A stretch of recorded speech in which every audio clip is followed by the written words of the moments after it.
Now the heme portion of hemoglobin is it constitutes the 5% of total volume of hemoglobin, so its composition, and 95% of it is basically the globin. Now remember, heme is made up of lipid as well as the iron, and the iron present in it is in the form of Fe2 plus, and the lipid is called here as porphyrin.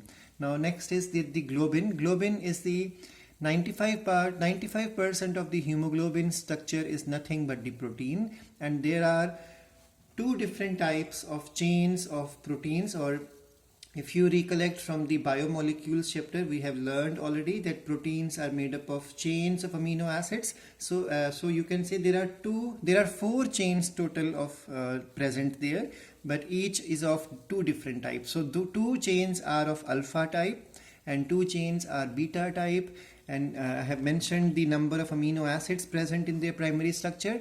The alpha chain carries 141 amino acids and beta chain carries 146 amino acids. There is a slight amount of hemoglobin in human body in which even the delta type of protein chains are present, but it's very less, and its efficiency to bind with oxygen is even more. Now, what is hemometer and hemoglobinometer? From the name you can make out.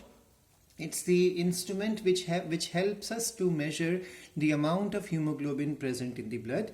Now, what exactly is the range of hemoglobin? Like when doctors say that the blood is less, it is never the blood which is less, it is the amount of hemoglobin which is less. So in the layman language, doctor talks to a person who does not know medical terms. So the doctor simply says blood is less. So when we say blood is less, that means hemoglobin amount is less. So the amount of hemoglobin varies from, again, gender as well as the age of a person. When we talk about newborn children, they carry 16.5 to 19.5 gram of hemoglobin per 100 ml of blood, and males carry less than the newborn, that is 14 to 16 gram per 100 ml of blood, and females carry the minimum 12 to 14 gram of hemoglobin per 100 ml of blood. Now hemoglobin is found in all the vertebrates, and remember it is absent in two examples, which are ice fish, scientific name, and the second one is the larval stage of eel. Eel we have all seen in the Animal Planet also. Its larva does not carry hemoglobin, and the ice fish also, the Cynocephalus, does not carry hemoglobin. Now remember, all vertebrates will always have their hemoglobin inside the RBCs. But when we talk about the invertebrate, it is not in the RBC, but it is in the plasma. So invertebrates carry, example, earthworm is an example of invertebrate. It belongs to the phylum Annelida. And in earthworm, you will find in the blood vessels, red color is there. That red color is because of hemoglobin, but that is not inside the RBC. It is only dissolved in the blood plasma. Now the lifespan and the disposal of worn out RBCs. Now 120 days is the average age of RBCs in the human's body, and remember that when the RBC is now 120 to 128 is the real span possible. So imagine that 120 or 128 days are over.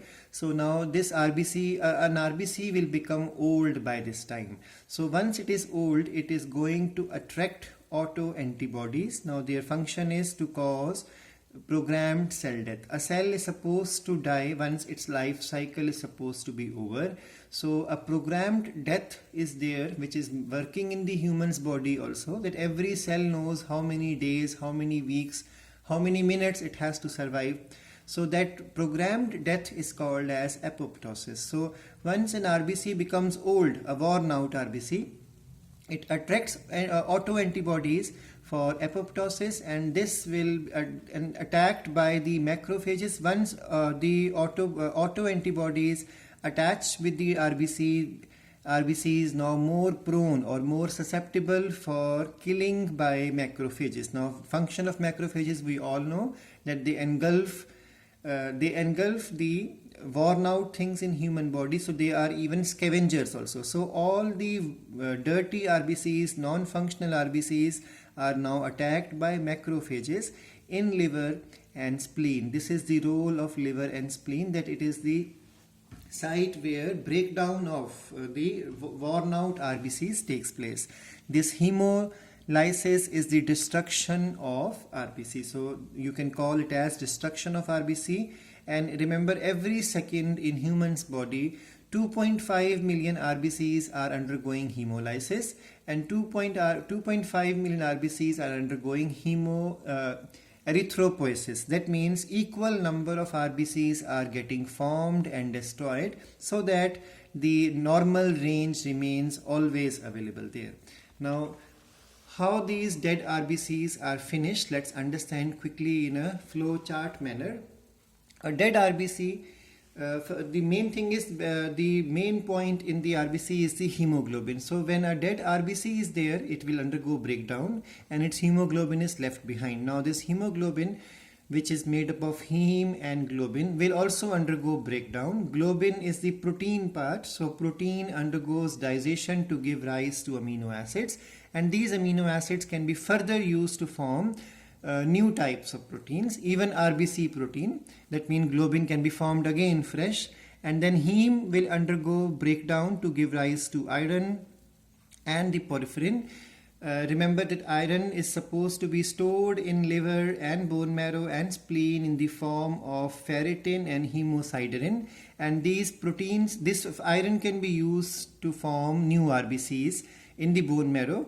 And the porphyrin portion, that fatty portion, is supposed to change or break down into bilirubin or biliverdin. These are the pigments which are found in the bile juice, and they are released by the liver, stored in the gallbladder, and when digestion starts, they come out along with the waste matter, and the color of waste matter is because of stercobilinogen, and color of the urine and color of the plasma is straw color is because of the urobilinogen. So these are the products of dead RBCs. Now we all know the functions of the RBCs.